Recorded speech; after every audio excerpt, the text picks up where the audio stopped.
Hello, everyone. Welcome back. Good to see you. I know a lot of you thought that the big event was last night, right? Monday Night Football, the two best teams in the NFL squaring off against each other. Chiefs versus Ravens. Chiefs smoked them. It was fantastic. And you might have thought that that was the big event of the week. But tonight is actually the real big event. It shouldn't be the big event, but it is the big event. It's the first of the presidential debates. We're finally here. We're finally here.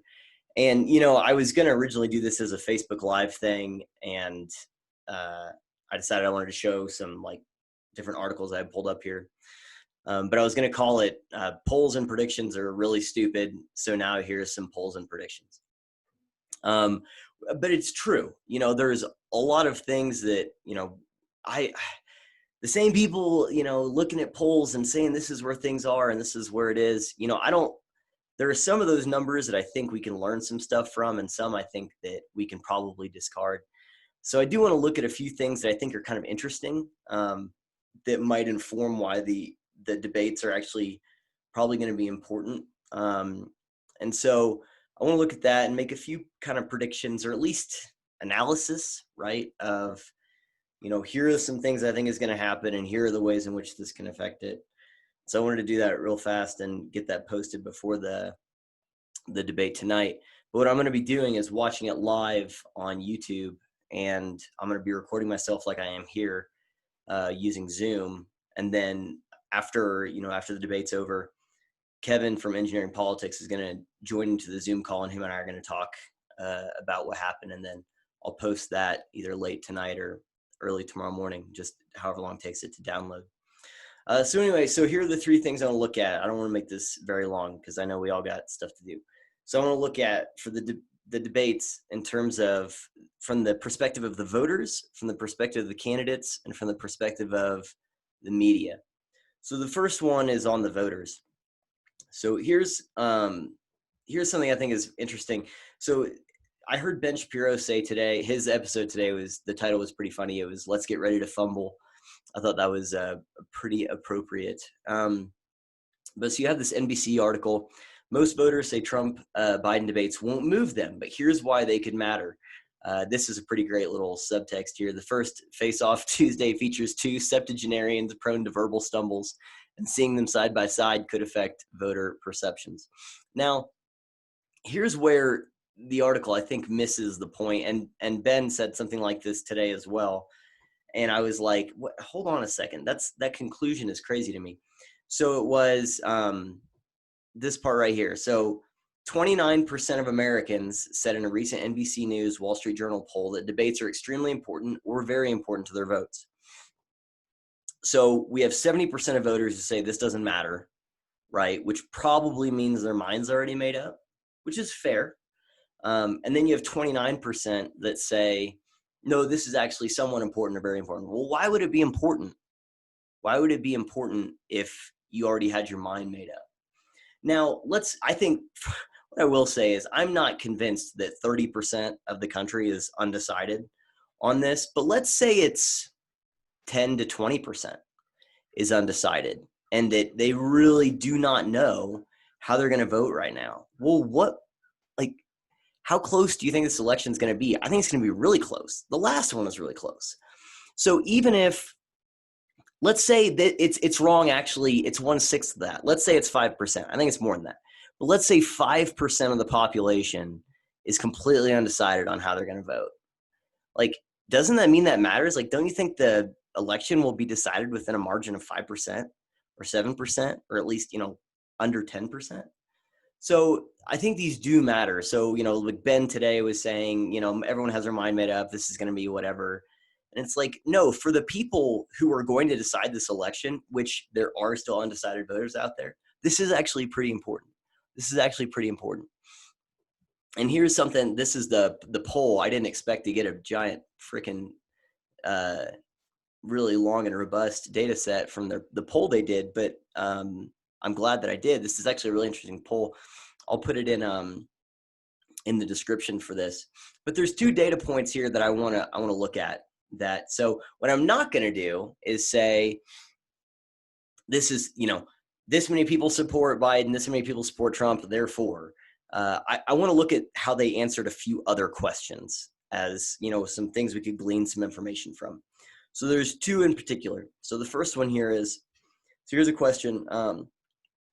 Even though you were not supporting Donald Trump now, what are the chances that you might support Trump in this year's presidential election? So you have 1% say fair chance. So this, I'm going to use the most recent data set, which is from the 20th, 9 days ago. You have 1% say fair chance, 3% say small chance, and 5% say very slight chance. So you have 9% who are currently not supporting Trump and are going from very slight chance to fair chance. Now, this very slight chance, you could read that as, that Jim Carrey and Dumb and Dumber. So you're saying there's a chance. Like, some people will read this as zero, as like the 1 in a million kind of thing. I wouldn't read it that way, because here's the thing on Trump. He is so polarizing that if you're not in this category, which is the next one I want to look at, the no chance at all, then that means you're actually thinking about things, that you're not just, never Trump, he's a racist, fascist, dictator, whatever, which to me, and you can tell me if you disagree with this, means that these three categories here, I think, are actually the same category. I think that it's one of those things that if you're not in the no chance at all, if it's whether it's very slight or a fair chance, I think those are actually in the same ballpark because of how polarizing this guy is. Because it means that you're actually intaking information. Now, I could be wrong. There's a lot of things that could go into that, right? Like, it could be we find out that Joe Biden really does have like dementia and they don't want Kamala Harris as president or something like that. So, I don't want to say that that's the only possible explanation, but I do think that it's interesting, like, especially with Trump, for someone, like, think of how polarizing he is, and someone, like, how big of a difference in your mind of you talking to someone who says, I mean, maybe, but probably not, but I guess maybe, and how different is that from, I don't know, I might, there's a fair chance. Like, those responses are going to get the same, those answers are going to get the same response from most people. Oh my God, you're going to support this, whatever. And so I just think those are probably around the same in terms of how people are actually calculating it. Now, this number is the one that I think is really interesting here.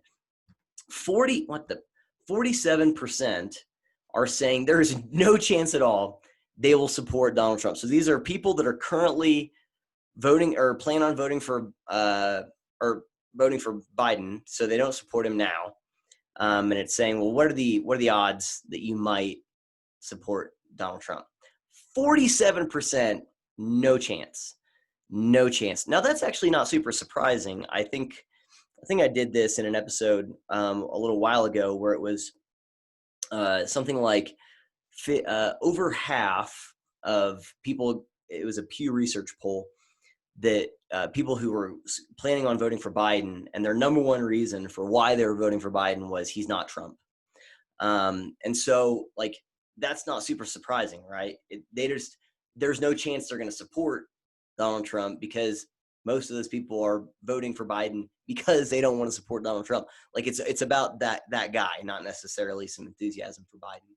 So this 47% is an interesting number. Now, here's the other part of this data set, and then we'll go to the next one. So you have 9% wiggle room here of people that are planning on voting for Biden, who say that they could change their mind. About half of them are like, no way in hell. And also, this not sure answer, we got this guy not sure. Idiocracy reference. I think you could take that not sure and throw it up here, and you're looking at about 10%. So over here, you have the same kind of thing, right? So people who are currently not supporting Joe Biden, but they're thinking of, or they're asked, would you think of voting for Joe Biden? And you have 2, 3, and 5. So here you got 10%, plus you add your not sure, that's 11. So it's about the same. You have probably 10% wiggle room who could change their mind from not Trump to Trump. And you have about 11% that could, from not Biden to Biden. And then you have about 11% that would go from not Biden to Trump. So you have more people that are open to changing their mind from Biden to Trump. Here's the other one that's really interesting. No chance at all you would change your mind to support Joe Biden. These numbers are remarkably similar. So from August to now, it went up by 1%. And then from August to now up here, it went down by 3%. But either way, what you're seeing here is that there's a lot more room for Joe Biden to change people's minds than Donald Trump, right? You have 47% as of right now saying there's no way in hell I'm voting for Donald Trump. It doesn't matter. And then you have only 38% that are currently supporting Trump who would say there's no way I'd change my mind for Biden. That's 62% that are open to being changed in some capacity. So I think that's pretty interesting. And again, you have this 10% wiggle room. So why do I bring those numbers up? Bring those numbers up because, again, there are people say, well, the debates don't matter. People already have their minds made up. And that's true in a lot of ways. That is true for the bulk, I think, of current voters. Most people have their minds made up. But enough people don't that's probably within the margins of what will swing the election one way or the other, right? And I'll pull this up. I probably should have had this up in order here. But, I mean, what do you got right now? We have the latest poll for general election, Trump versus Biden. You have Biden up by +2. Well, is that within a 10% margin, 10, 11% margin of error? Yeah, 10% is in you have 10% people here, they're willing to go over here. You have 10% here, they're willing to go over there, right? So if you have that much of the population's open to changing their mind, this +2 doesn't mean anything, right? But it could also become +12 or 13. So my point is that if you have that many people that are being willing to, change their mind, then this matters. The other part is here's the betting odds right now. I got to scroll down so you can see it. So it's pretty reflective of, so this is the RCP average of all these different places where you can bet on the election. So you have Biden at 54.6, Trump at 44.5. So you're looking at 45, 55. Is that, again, what's the difference between 45 and 55? Well, that's 10, right? So that can go in either direction. It's interesting that this margin is a lot higher than this margin. Most recent one here, that's +2, right? By the way, these Trump numbers have been steadily going up. He's been at, the last I looked, it was a couple months ago, I think, but he was in the 38s, 40s, and now he's up into the, consistently above 45, which is for his odds here. So I think that's actually means that things are moving in his direction. But I don't know. Obviously, like I said, predictions and polls are pointless. Okay, so here was the other data set I want to look at here that I think is interesting, that this actually doesn't go in Trump's favor. Page 16. I do really like robust data sets like this. It's like you can actually tease it out a little bit. Okay, so here's the other one. So this is for people who voted in, how they voted in 2016, okay? So if you voted for Trump did you vote for Trump because you liked him or his policies? 25% of people that voted for Trump did so because they liked him or his policies. Now, he was an unknown entity at that time, so that's an understandable number. Now, who voted for Trump because they did not like Clinton? 14%. So 14% held their nose and voted for Trump because they didn't like Hillary Clinton. That's actually pretty close to the numbers of, gosh dang it, I posted, is the same as that Pew Research poll earlier today. I screenshotted it in a reply to Greg Lukianoff on Twitter. But I think it's something like 16 or 19% of Republicans right now are voting for Trump because they're voting against Joe Biden because he's not Joe Biden. And then if you add the other percentage that's just voting because they vote Republican or vote against the Democrats, you get about 35%. But the point is here is you have about the same amount that are voting because they don't like Clinton in 2016 it's about the same amount that are voting that they don't like Biden. Okay, for right now. So it might be up a little bit on the Biden thing, which is kind of interesting, because I think Hillary Clinton is empirically less likable than Joe Biden. Anyway, but here's the other one that's pretty interesting. So who voted for Clinton because they did not like Trump? 17%. 17% in 2016 voted for Clinton because they did not like Donald Trump. What is that number right now? What is that number right now? Again, I think it's 52 or 54% of Biden voters are voting for him because he's not Trump. And this one showed up here. It was 47% of people who are voting for Biden say there's no chance they would vote for Trump. What does that tell us about the people who have, solidified their opinions of Trump? Okay, so in 2016, it was 17% because they didn't like him. And now you have, 47 saying they would never change their mind. And then like 52, 54 saying that they're voting for Biden because he's not Trump, because they don't like Trump. That's an increase of what, 30 to 35% of people that are voting against you because they don't like you. So again, that tells me that I think he's become so much more polarized now. And I'm not saying that's fair or unfair, or, or somewhere in between, which is what the answer probably is. But the point is that Biden has a lot more wiggle room to gain people and change minds than I think Trump does, to be honest. Because there's a lot of different metrics, I think, for tonight and the next, 35 days that could sway people to go from Trump to Biden. Whereas for people to go from Biden to Trump, I would imagine there's probably only one, maybe two things. The first one is his health. And the other one is like maybe if, their business gets burned down, or, or something like that, where they have a really crazy experience happen to them where they get super hardcore red pilled or something. Whereas there's a lot of different things that could be thrown at Trump that I think would peel voters off towards Biden. Again, it was 38% of Trump voters that said they would never consider voting for Biden versus 47% of Biden voters said they'd never consider voting for Trump.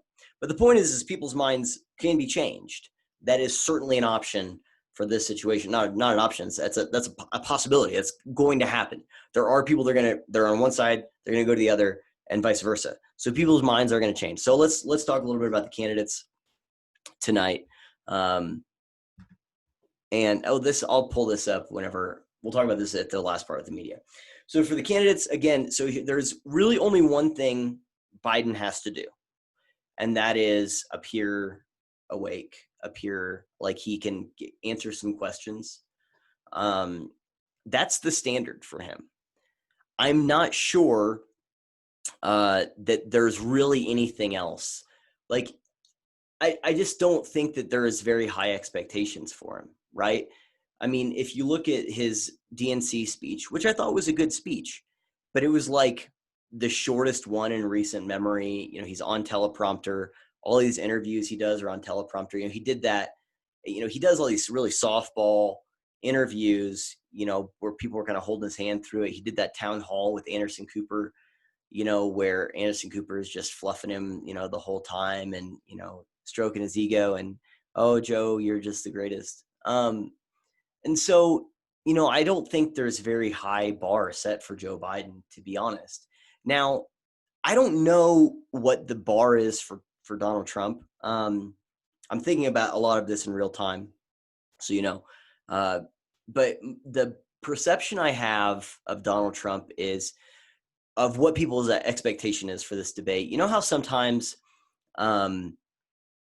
you might have a person that you're just more likely to not take what they say very charitably.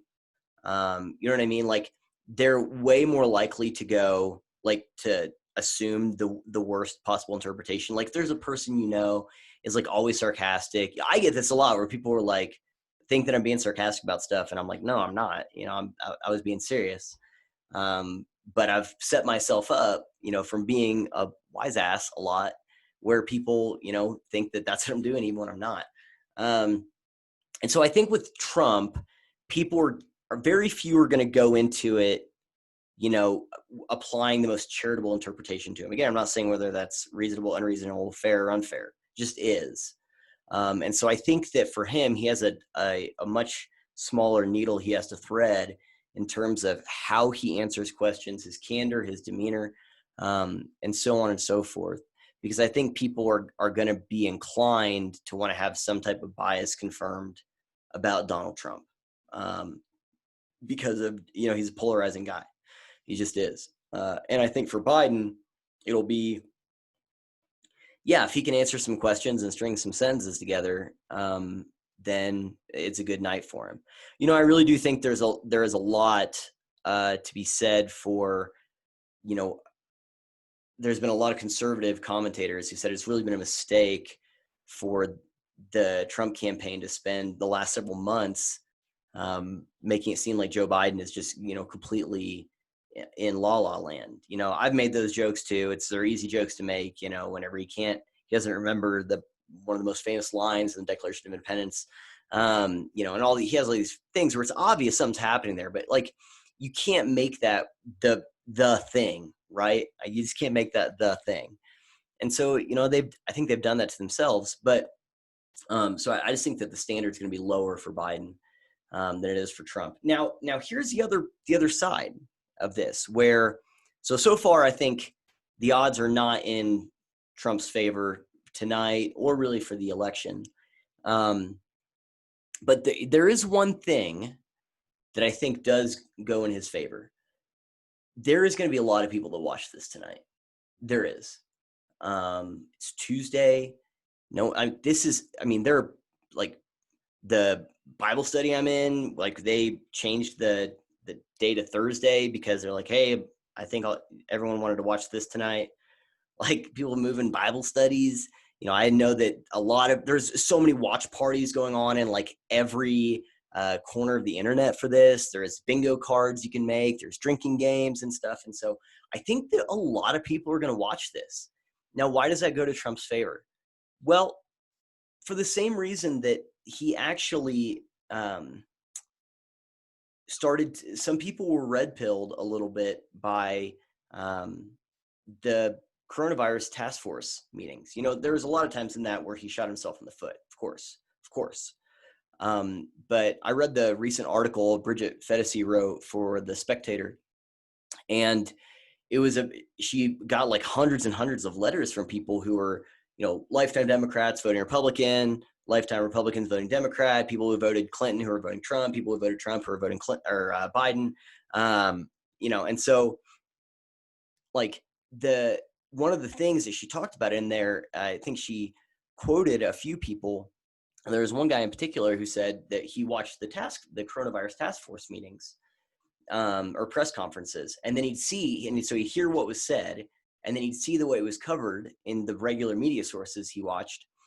And he was like, wait a second, that's not what he said. Like, that's not the context. And he was like, oh my gosh, like that, I really have been lied to for 3.5 years at least. Like, these guys aren't honest. And he said that that's one of the reasons he's voting for Trump in November, was that. And so I think that there is something to be said for the fact that if he is able to like say some things and actually for people to hear what he has to say, if he, again, he has to handle it well, right? So it's not teleprompter Trump. So he has to have some modicum of self-discipline, which he doesn't generally have, but he can have it. I've seen him do it on rare occasion. But so I think that there will be a lot of people watching who will watch it, and then they'll see how the media covers it, and they'll go, well, wait a second, or he said this, but, like, it feels like they're taking that. And so I think that the more people that see that just unfiltered, the better for him. And to see, like, Joe Biden has been, the way he's been presented in the media has been very tailored, has been very curated. so that people don't get the impression that he's, falling apart mentally, even though he clearly is. And so I think that if Biden even has does how he has been normally doing in these interviews that just don't get a lot of coverage, I think that has an opportunity, even though, like I said, the standard is pretty low for a lot of people. I think if he just has a few of those moments where he's like loses track of what he's talking about, that I think that he could be in trouble. So the more people listening to Trump Unfiltered, if he's, by unfiltered, I mean like where he's just saying what he wants to say in just real time, without like it being some clip that then Don Lemon and Anderson Cooper take out of context or something like that. You see what I'm saying? So I think that's actually will work in his favor. So, there in a lot of ways that it was like that thing with the media and the way he's been portrayed in the media, like that was one of the things that where I'm like, okay, I don't trust any. Now it's not like all of a sudden I think that the Fox News and them are these super great reputable sources, but it's just that I realized, no, our entire media class is dishonest. I used to think it was just the right's media, did their propaganda thing. And I realized, no, everyone is propaganda. So, I think that if for those people who are actually open to having their mind changed, I think this will be effective, or that could be effective for them. One other thing for tonight that I think will be interesting is, so as of right now, I haven't checked to see if this has been updated, but I know Biden wanted to take all these breaks during it, and the Trump campaign was like, nope. And Trump wanted to have a third party check both their ears for listening devices, and Biden's like, nope. And Trump wanted them to do a drug test for, Adderall, and Biden said no. So I think it'd be really funny if like Trump kind of went over and tried to do his own little inspection of Biden's ears for, earpieces or something like that. I think that's pretty funny. I'm just saying, like, the amount of craziness here is really setting it up to be, this is why predictions and polls are, absurd. Like, we can learn some things from those polls. Like, I think we can, but it's going to be a crap show. And I really think it's whoever acts like, doesn't take it into the realm of crazy town. Whoever does that the least is going to appear to be the winner. I think very little of it's going to be on substance. I've seen some of these bingo cards. One thing I'll say before finishing up here is I'm surprised that the name Hunter isn't on these bingo cards or taxes or anything like that. It's just like fake news and stuff like that. Like, I'll put a link to some of these bingo cards, but I think Hunter is going to be on there. And my guess is that Trump is going to have some curveballs to throw at Biden, but I think Biden, he's not as gone as people think he is. Like, he can still memorize answers. He still has like recall of stuff. He just clearly just loses, he mentally fatigues pretty quickly. He loses his place. He's forgetting stuff. He's, using the wrong names for people and stuff like that. So, anyway, like, but he's not so far gone that he can't like memorize some answers. So, I think it'll be freaking interesting. That's for sure. Now, here's the other part. So I made some predictions that this is going to be fact checked in real time. Now I know that CNN is going to be playing this on their website.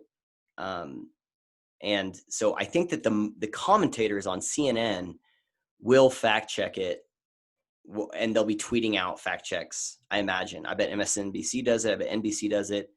I bet NPR does it, where there will be people fact checking it in real time. But here's just an example of some of the craziness. So this is Politico. This was from today, I think, 10 biggest whoppers you can expect here. So here's where Biden and Trump are most likely to play fast and loose with the facts. So this is this article. So they say people have grown accustomed to prosecuting claims by a president known for questionable assertions and outright falsehoods. Fair. Although Biden hews much more closely to the facts than his Republican opponent, the former vice president has earned his own reputation for occasional hyperbole and frequent verbal gaffes.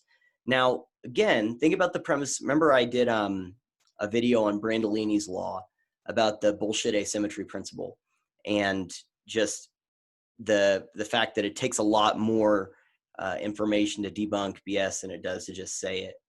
And I talked about fact checkers, and I think this might have been in the Are We Gaslighting Each Other, actually. I can't remember. But the idea that Biden hews much more closely to the facts, what's his campaign based on?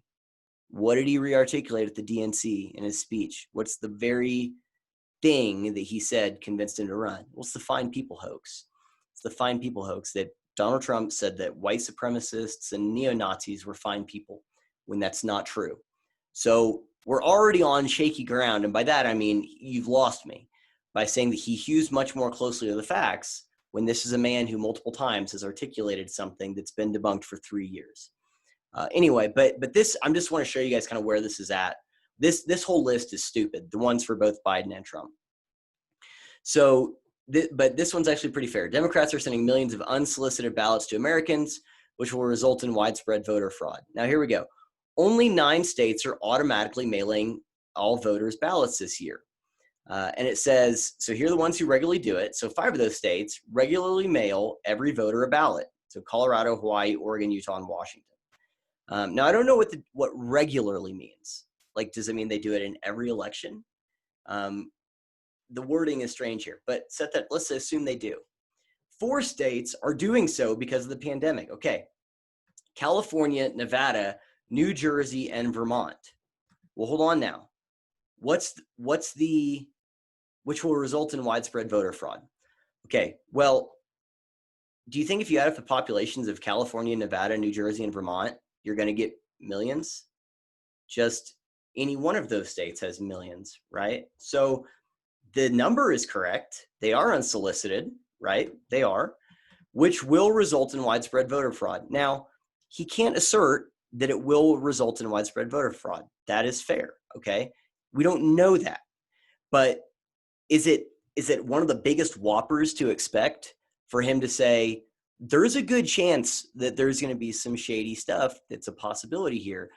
Every single day, we get another story about like these absentee ballots and these mail-in ballots and ballot harvesting. And there's a one out today about stuff from Ilhan Omar's district. I don't know, like, I need to know if it's verified or not. So don't hear me saying this is for sure the thing that's happening. But what I will say is, here we go. Cases of election fraud are exceedingly rare, and there's no proof of the type of mass fraud Trump has alleged. Now, hold on a second. Do we even have a precedent for this? What is virtually every state post office said? We won't be able to handle this. We've never had volume like this before. Like, so the idea that there's no proof of mass fraud, well, we don't have a precedent for this. But it's just common sense, where you have tens of millions of these things going out, and we're finding them, and they're going to the wrong people. There was an article in CNN today about how a whole bunch of them got mailed to the wrong people. I think it was New Jersey or New York. I was surprised CNN even ran the article, but it was thousands of ballots that got sent to the wrong people. So the idea that fraud is impossible is, of course, ludicrous. So again, I've said that it's irresponsible for Trump to say if he loses that it's because it was stolen because of the mail-in ballots and stuff, to just say that outright. I think it's super irresponsible. But one of the biggest whoppers is that he's saying that it's possible. Come on now. So here we go. Trump says a coronavirus vaccine will be ready within a matter of weeks, and Biden will delay the vaccine if elected. I think that's a fair criticism. I don't know if it's going to be ready within a matter of weeks, and to say that Biden would delay it if elected, I don't think there's really any proof of that. And I don't think, I don't think that that's a thing I really expect him to say tonight. But if he does, I think that's a fair thing for them to say. Here's another one of Trump. America will descend into lawlessness if Biden is elected because Biden is insufficiently tough on violent agitators and will defund the police. Now, how's that a whopper? Now, can he say for sure that America will descend into lawlessness? Okay, no, that's hyperbole. But is it fair to say that Biden has been, kind of, winking and nodding at the violence that's been going on right now until like maybe a couple weeks ago, whenever it started polling negatively? Yeah, that's fair.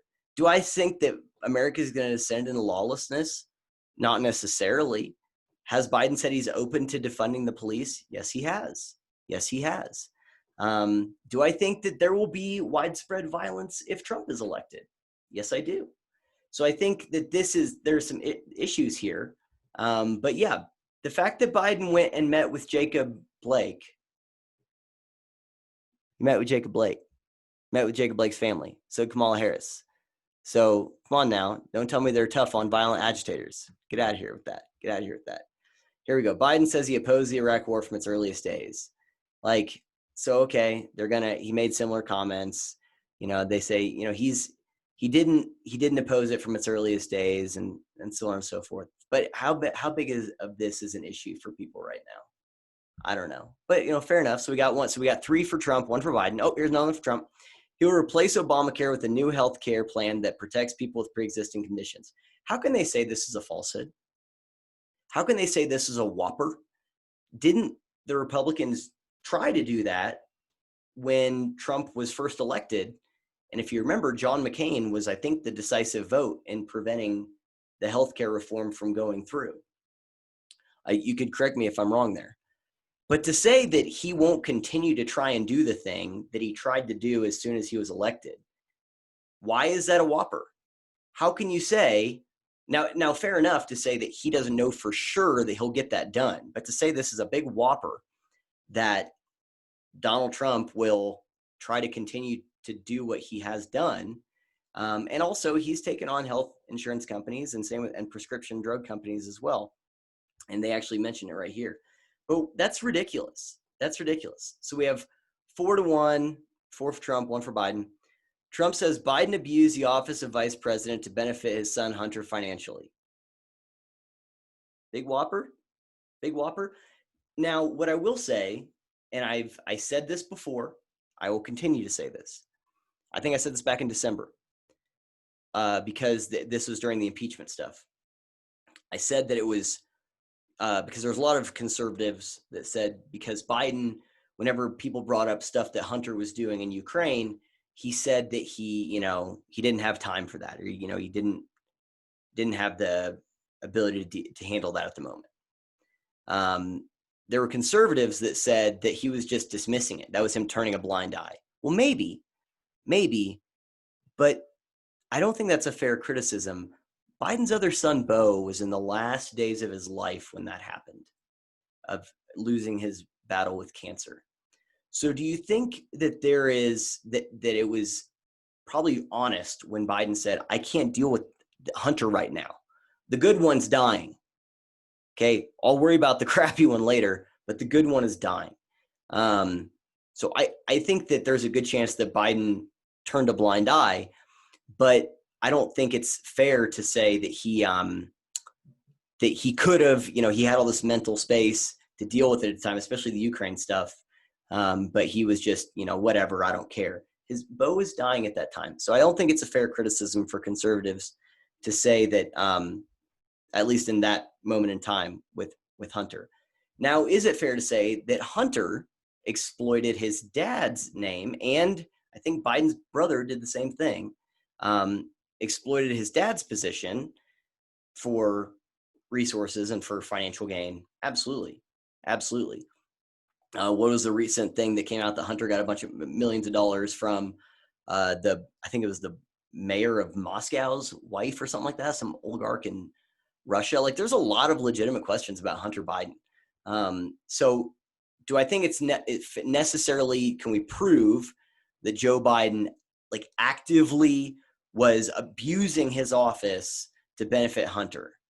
I don't necessarily know that we can prove that. Some people will point to the Ukrainian prosecutor. I don't think it's as cut and dry. Again, Beau is dying. But is it fair to say that Biden turned a blind eye to the obvious corruption that was taking place with Hunter? Yeah, you bet it is. So this is ridiculous too. So now we're at 5-1. Okay, here we go. Biden says he and Obama rescued the auto industry. Biden has regularly touted his role in the auto bailout, but Biden fails to credit George W. Bush's role in helping save the auto industry. So this is something that's so we have 2 falsehoods of Biden's. One of them is on the Iraq war that no one really cares about. The other one's on the auto industry. Do we have the Fine People hoax in here yet? Do we have that? No? Okay. So we have a 5-2. Okay, 6-2. Trump says his ban from China saved hundreds of thousands of lives and that Biden called it xenophobic. Trump's order was announced after coronavirus already began spreading across China, and it did not accompany broader federal efforts. Despite being described as a ban, the order reportedly allowed nearly 40,000 people to enter the U.S. on direct flights from China. So those were citizens. Those are citizens who are coming back to the U.S. from China. You can't keep citizens out of the country. Now, Trump's addressed that. And Fauci has said that saved lives, undoubtedly. Deborah Birx has said that saved lives, undoubtedly. So is there issue with the number? Okay, fair enough. Hundreds of thousands, we can't know that. Could have been 10 people. Who knows? But did it save lives? Yeah. Is there an agreement among health professionals that it saved lives? Yeah. And here we go. On the day the administration rolled out its restrictions, Biden said at a campaign event, this is no time for Donald Trump's record of hysterical xenophobia and fear-mongering to lead the way instead of science. But Biden didn't call the order itself xenophobic. Okay, so that's the same as saying, what do you think about the president's recent decision? And Biden says, we can't let him continue to make all these stupid decisions. His history of stupid decisions is, thing. That's what's leading this. And Trump says, well, he called it stupid. And the media says, no, he didn't call it stupid. He just, in the context of this current decision, he said that you have a history of making stupid decisions and that this is another one of those. We didn't specifically, this is obviously they're saying, oh no, he didn't call the order xenophobic. This is semantic bullcrap. Here's another one. So now we're at 7-2, all right, for Biden. Biden will pack the Supreme Court if he is elected, all right? Now here's the interesting thing. Biden has long opposed court packing, and he has declined to explicitly endorse or reject the latest calls from progressives to add more justices to the Supreme Court. Now, hold on a second. Biden will pack the Supreme Court if he is elected. Well, that's a whopper, guys. How do you know he's lying? Because Biden has not endorsed it or rejected it. Well, wait a second. So is this a lie to say this is possible? Now, I don't like the idea of just asserting it as fact, but is this one of the biggest whoppers that Trump saying Biden will pack the Supreme Court? Well, has Biden said he won't? Nope. He's dodged the question multiple times and no one's held him to it. So again, this is nonsense, right? This is complete nonsense because Biden hasn't said he won't. He's dodged the question explicitly. So here's the other part. Oh, these freaking New York Times, man. All right, so the last one. So we're at 7-3. So they put 7 of Trump's. Most of them are ridiculous. A couple of them are fair, I think. Most of them are ridiculous. And the Bidens, they're, pretty much no one cares. Now, this is actually, I love that they listed this last because this is actually a real deal lie that Biden has told. That he will not ban fracking. They said it's become muddled. He clarified this, and this is what he meant. He has said so that he will ban fracking, that he will ban fossil fuels. And then he said, well, no, I mean, no new permits, no new drilling. It's like, how is that not banning it, right? You're not allowing it to continue, really. So anyway, but that's actually the most substantive one against Biden. Of course, again, we don't have the fine people hoax that his entire campaign is founded on. Okay. We don't have that. I'd love to have why didn't they put in there that Biden has said, if you don't vote for him, you're not black. Can we fact check that statement? Anyway, so I actually didn't intend to go through all of those. So whoops, that's what happens. You don't really plan. But my point is that I had said there's 3 roles that I'm thinking about. There's the voters, which I think enough of them are open to have their mind changed that this matters. There's the candidates and the ways in which, they can screw things up. I think Trump has a lot more to lose than Biden does. And I think Biden has a lot more latitude for success than Trump does. Although Trump being up there and people actually listening to him, I think will help. Now with the media, this is a picture of things to come. CNN's going to fact check it live, guarantee it. MSNBC, like I said earlier. So what's going to happen is you are going to see a deluge of tweets from all of these very credible sources fact-checking Trump throughout the entire debate. And then tomorrow is going to be all fact thing. And I could see a world where they start to modify the debates to introduce live fact-checking on the spot. NBC, the very last one, I forget what her name is, who's doing it, I think will be the most open to it. But either way, my previous prediction that this will be live fact-checked isn't going to be wrong, because it's going to be the whole time. Just watch for it. Turn on notifications if you dare for CNN, NBC, MSNBC, Huffington Post, NPR. You will see fact-checking Trump the whole time. And you'll see all these clips. They're going to get circulated by it's just going to be a deluge of this crap. It's going to be what is pushed to the top of trending on Twitter, of that. And so, I think that the end result is going to be skewed, but I think there's also going to be a lot of people to watch it. But who knows, man? I mean, who knows what it's going to bring tonight? I think it's going to be crazy. Like I said, the media will spin the crap out of it, but I don't know how effective it's going to be. There are the people who. So here's the thought I just had, and I'll leave you with this. The people who the debates matter will watch the debates, and they will listen to what's taking place in those debates in real time. And I think that if they really are open to being persuaded either way, if those same people watch the debate and then they watch the media coverage of it, there's a good chance that will help Trump in the end. Because they'll go, wait a second, like that's taken out of context, or that seems like a little off. Like, I think has an opportunity to open more people up to just how bankrupt our legacy media is. And by the way, I'm not saying don't fact check him if he says something wrong. Like, I think that if he says, if I lose, it's because the election was stolen from me, he should get called out on that every time, because it's freaking irresponsible. It's going to get people killed saying that. Okay. Now, the Democrats are doing a similar thing where they're saying that he's rigging the election and it's not going to be legitimate because of him, but he's a sitting president. Like, you can't do that. So if it's appropriate, of course, you fact check them and you call out things like that. But I'm just saying, I think it's going to be asymmetrically applied, but the people who are open to having their minds changed, seeing that asymmetry could work in Trump's favor. So we will see. What I didn't mention was the taxes stuff, because I don't think it really matters. I think that the only people that really impacted are people who already had their minds made up about Trump. Everyone else, who doesn't try to get the most deductions on their taxes? Like, everyone does. Like, get out of here. And then there are people who will say, well, $750 in his first year. It's like, well, the dude didn't take a paycheck, man. Like, what are you talking about? So everyone tries to get deductions on their taxes.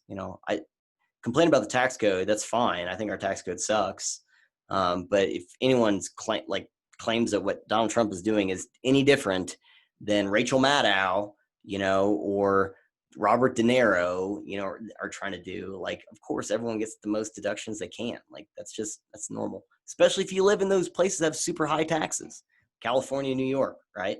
So anyway, I just don't think that's as much of a story.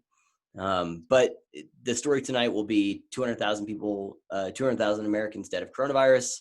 Trump killed all of them. And then Trump's going to try and bring up Hunter, or the fact that, again, maybe he'll be trying to check in Biden's ears for an earpiece. Shoot, man, I don't know. So anyway, all right, I'm going to stop it here because I want to try and get this uploaded before the actual thing starts. I'm going to be doing a live chat on my locals. Please go and check that out. If this kind of thing you're into, follow me on Twitter and my locals and all the other places. You know the thing. I got to get off here. So I will stop it here, and I will check you guys hopefully in the chat tonight. I'm going to hopefully post this tomorrow, and then I might do another thing later this week. So anyway, all right, that's it.